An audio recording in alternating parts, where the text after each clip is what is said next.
સુરત જિલ્લાના કીમ વિસ્તારમાં ગરબા ક્લાસમાં જતી સગીરાને પ્રેમ જાળમાં ફસાવી ભગાડી ગયેલા સંચાલકે ખોટો જન્મનો દાખલો બનાવી લગ્નનું રજીસ્ટ્રેશન પણ કરાવ્યું હોય આ મામલે ફરિયાદ નોંધાતા સુરત જિલ્લા પોલીસે 5 મહિના બાદ મુખ્ય આરોપી અને બોગસ જન્મનો દાખલો બનાવવામાં મદદ કરનાર તેના સાગીરતની ધરપકડ કરી હતી। સુરત જિલ્લાના કીમ વિસ્તારમાં રહેતો અને મૂળ ઉત્તર પ્રદેશના ઝોનપુરનો રહેવાસી દેવેશ ઉર્ફે દેવસર પાંડે ગરબા ક્લાસ ચલાવતો હતો। 5 મહિના પહેલા તેણે ક્લાસમાં આવતી એક સગીરાને લલચાવી ફૂસલાવી પોતાની પ્રેમ જાળમાં ફસાવી ભગાડી ગયો હતો। સગીરા કાયદેસર લગ્ન માટે સગીર વયની હોવાથી આરોપીએ તેને પુખ્ત દર્શાવવાનો કાવતરું રચ્યું હતું અને આરોપીએ પોતાના મિત્ર સંજીત કુમાર યાદવની મદદથી સગીરાનો ખોટો જન્મ દાખલો તૈયાર કરાવ્યો હતો અને તેના આધારે લગ્નનું રજીસ્ટ્રેશન પણ કરાવી લીધું હતું। ઘટનાની જાણ થતાં સગીરાના વાલીઓએ કીમ પોલીસ મથકે ફરિયાદ નોંધાવી હતી। ફરિયાદ બાદ આરોપી ફરાર થઈ ગયો હતો, પરંતુ સતત તપાસ બાદ પોલીસે ચોક્કસ બાતમીના આધારે મુખ્ય આરોપી દેવેશ અને તેના સાગીરત સંજીત કુમારને ઝડપી પાડી કોર્ટમાં રજૂ કરતા કોર્ટે બંનેના 3 દિવસના રિમાન્ડ મંજૂર કર્યા હતા।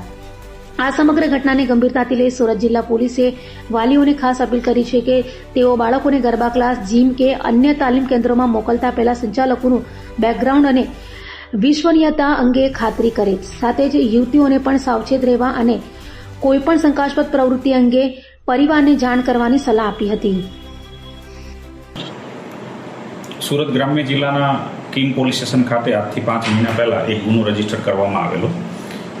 એ ગુનો જે છે એ પોક્સો એક્ટ તથા ભારતીય ન્યાય સંહિતાની વિવિધ કલમો તળે દાખલ કરવામાં આવેલો। બનાવની હકીકત એવી છે કે આ કામના જે ફરિયાદી છે એમની દીકરી જે સગીર વયની છે તે કીમ ખાતે કોઈ ગરબા ક્લાસીસમાં જતી હશે અને ત્યાં ગરબા ક્લાસીસના સંચાલક છે જે હાલના ગુનાના આરોપી છે એમની સાથે સંપર્કમાં આવતા આ કિશોરીને લલચાવી ફોસલાવી અને લગ્ન કરવાની લાલચ આપી એને ભગાડી ગયેલ હતા અને આ કામના આરોપી છેલ્લા 5 મહિનાથી વોન્ટેડ હતા। આ બનાવ અનુસંધાને આ આરોપીને કીમ પોલીસ સ્ટેશનના પોલીસ ઇન્સ્પેક્ટર તથા સ્ટાફ દ્વારા જુદા જુદા સોર્સિસ તથા હ્યુમન ઇન્ટેલિજન્સ તથા અન્ય રીતે ઇન્ટરસેપ્ટ કરી અને ગઈ 11 તારીખે એરેસ્ટ કરવામાં આવેલો છે। દિન 3ના રિમાન્ડ લેવામાં આવ્યા છે। રિમાન્ડ દરમિયાનની પૂછપરછ દરમિયાન એવી હકીકત જણાયેલી છે કે આ કામના જે આરોપી છે દેવેશ ઉર્ફે દેવસર પાંડે હાલ કીમ રહે છે અને મૂળ જોનપુર યુપીના રહેવાસી છે। એમણે એમના મિત્ર સંજીત કુમાર યાદવની મદદ લઈ અને આ જે કિશોરી છે એ માઇનોર હોવાથી એની સાથે લગ્ન કરી શકે એવી સ્થિતિ ન હોવાથી એને મેજર બતાવવા માટે થઈને એનો જન્મનો દાખલો છે એ સંજીત કુમાર યાદવની મદદથી ખોટો બનાવેલો અને લગ્ન નોંધણી કરવા માટે થઈને રજિસ્ટ્રાર છે એની સામે એ રજૂ કરેલો અને એના કિશોરી સાથે પોતે લગ્ન કરેલા। આ જે બનાવ છે એની અંદર જે ફોર્જરીની કલમો છે એ ઉમેરવામાં આવેલી છે। સંજીત કુમાર ઉપરાંત પણ એક આરોપી એમાં સંડોવાયેલ હોવાનું તપાસ દરમિયાન ખુલેલું છે।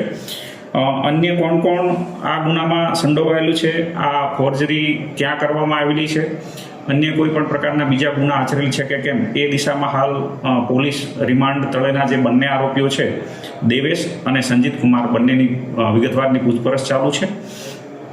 આ બનાવ અનુસંધાને પોલીસ દ્વારા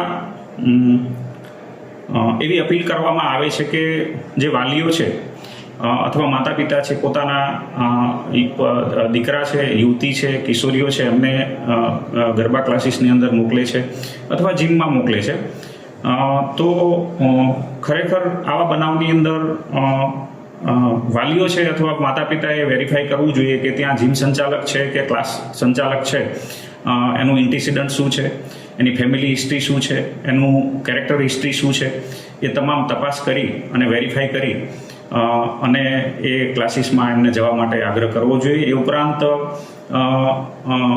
આ બાબતે યુવતી અને કિશોરીએ પણ એલર્ટ રહેવું જોઈએ જેથી આવા બનાવો બનતા અટકી શકે, કેમ કે આવા બનાવને અંતે અલ્ટિમેટલી ક્યાંય કોઈ જગ્યાએ સામાજિક રીતે અથવા ક્યાંય કોઈ જગ્યાએ માનસિક રીતે ડિપ્રેશનમાં યુવતીઓ અને કિશોરીઓ આવતી હોય છે અને જેના કારણે એમને ઘણું સહન કરવું પડતું હોય છે।